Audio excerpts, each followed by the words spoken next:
G'day guys, my name is Phil White and I'm a doctor of physiotherapy based in Sydney, Australia. I'm really stoked to have my own channel here on the Discord server called Injury Prevention with Phil, and that's come about because I've been doing episodes of a podcast called the STEPN Injury Prevention Podcast, and I've currently up to about 28 episodes, which I'll post links to here. But I am going to be here as a resource to help you guys make sure you're not only limiting injuries when you're engaging with STEPN, but also performing at your best. Because when it comes to injury prevention, it really does come down to preparing your body for walking, jogging, running, and the best way to avoid injury is to be a really good runner. So it's not just about not being sore, it's about performing really well. And if you can perform really well, then you won't get sore. So my background is as a doctor of physiotherapy, as I said, and I also have done an exercise and sport science. So more than just the acute management with physiotherapy, I've also done a lot about exercise science and the nutrition, the biomechanics, a lot of the programming principles that are so important for performing at your best. And also I've been an athlete myself. I was a ultimate frisbee competitor for many years. Might be a weird sport for you guys who haven't heard of it, but for 11 years I represented Australia and played in national competitions and international competitions as well, which is a very running based sport. If you haven't checked it out, worth looking at it on YouTube. But yeah, in that sport, heaps of running and have always loved running. But then I went through a stage of doing a lot of strength training because I did get injured a lot because I was just doing mostly a running based sport. Then I started to incorporate strength training, and I was really lucky to work with one of my massage clients who happens to be one of the best strength coaches in the world. His name is Sebastian Oreb, and he has trained the strongest man in the world. So Hathor Bjornsson, the mountain from Game of Thrones. I had the pleasure of meeting him and feel absolutely dwarfed by him. But yeah, I've been working for a long time around amazing coaches and strength athletes.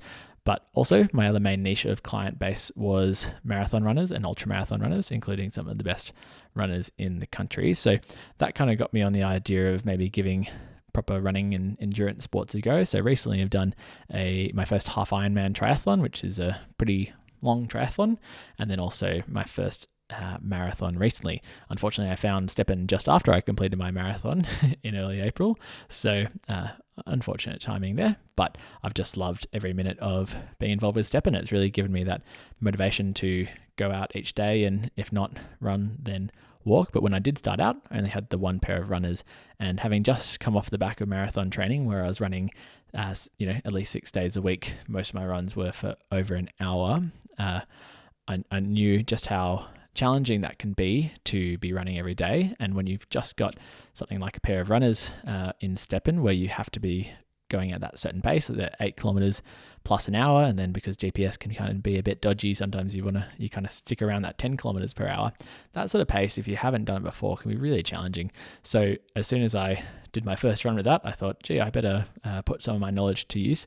And I started recording the STEPN Injury Prevention podcast and created a private Facebook group to basically be a place where people can ask questions, because I want to make this as valuable for you as possible. So if you have any questions, if you've had any challenges with getting into STEPN from a physical side of things, whether that's injuries that have been cropping up, or you're wanting to be able to run for longer, use more of your energy each day now that the different realms are opening up and energy is not shared between you, there's a whole lot of exercise that people can be doing.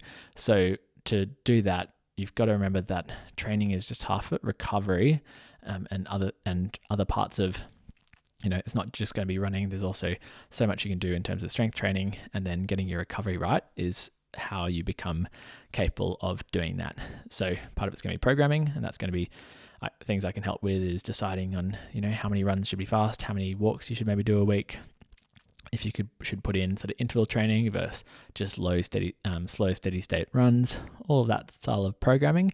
Also talking about running techniques, and then recovery modalities, and lots of topics that members of the group that I've started have asked. So I'm here to answer your questions. I'll put links to the episodes I've already done. There's 28 episodes. I try and keep them about the 10-minute mark so that you can listen to them on a 2-energy run if you're just starting out. But yeah, otherwise really happy to take questions, and if you have a question, it's quite likely that someone else is thinking it as well. So feel free to get on board here. And yeah, I'll put links to the groups where you can ask questions and my other accounts, so I can help you as much as possible. Really excited to be here and really keen to hear your thoughts and feedback about what would be most helpful for you. Cheers. Talk to you soon.